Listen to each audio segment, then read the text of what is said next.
Hi, this is Kyle Power, and this is my presentation for History and Theory of Public Administration. Today I'm going to go over some of the terminology that was used in Anthony Downs' articles relating to climbers and servers in an organization, the importance of projecting turnover as a manager, more specifically for the managers of Los Angeles County Fire Department, and then incentives and how they drive employees to be either climbers or conservers.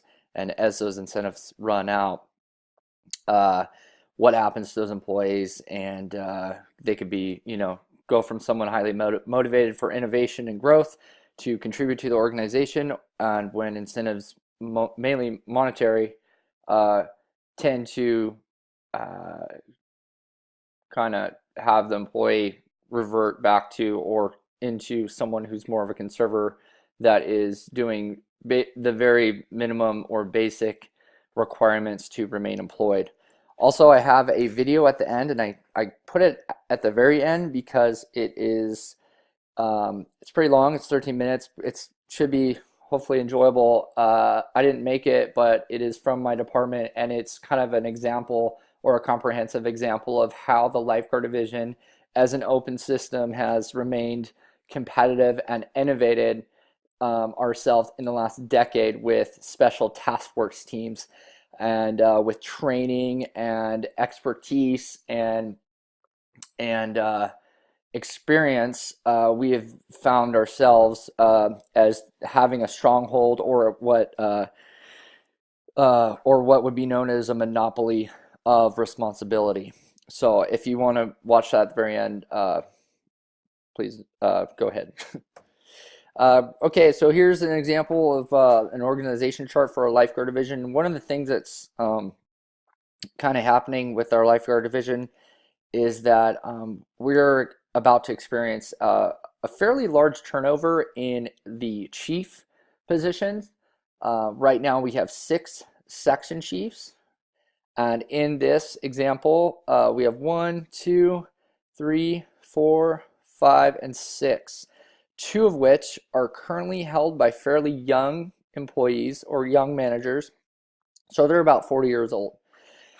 They're going to be holding those 2 spots for the remainder of their career, more than likely. So that's going to be at least for 17 more years. We are going to experience the remaining 4 positions.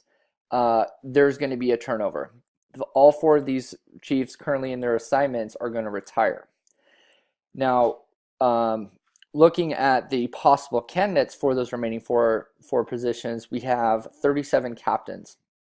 And of the 37 captains, no one is really even applying that has the time or the seniority or the people that have the most experience and are the oldest or closest to retirement. So of the 37 applying for these 4 chief spots, the majority, if not all, are in their late 30s.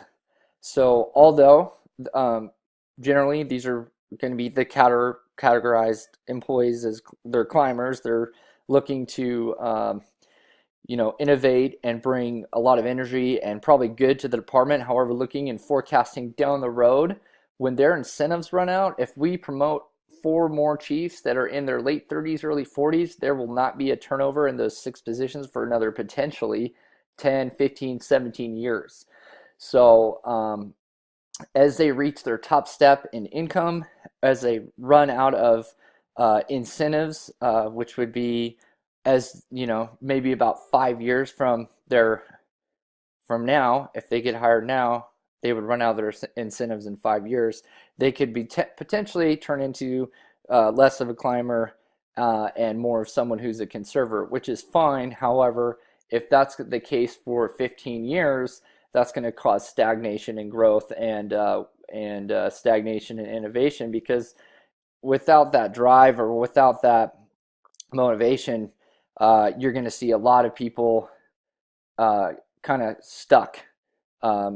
People that are just maybe slightly younger in age or even older in age that are taking this exam will have no shot for the rest of their career to promote, which in part will also create the captain ranks for a while or a period to be less motivated with the with the with the possibility of not ever promoting.